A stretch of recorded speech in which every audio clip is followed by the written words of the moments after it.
খোবায়ে শহীদ হয়ে যাবে, ফাঁসিতে দেব। হুজুর বলছে 2 রাকাত নামাজ।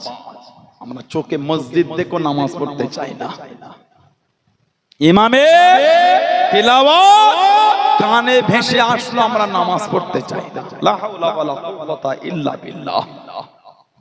আমাদের বাড়ির ভাইগুলো এখন নামাজ পড়ে না। শুক্রবারে একটু গেল, 2 রাকাত পড়ে চলে গেল। বলেন ঠিক বলছি না ভুল বলছি?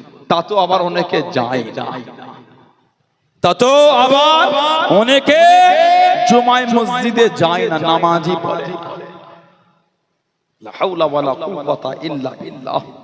আল্লাহর রাসূল বলেছে যে 3টে জুম্মা ইচ্ছা করে ছেড়ে দেবে, 3টে জুমা যে ইচ্ছা করে ছেড়ে দেবে, তার কলবে আল্লাহর তরফ থেকে মোহর পড়ে যাবে। বলুন নাউযুবিল্লাহ, বলুন আস্তাগফিরুল্লাহ।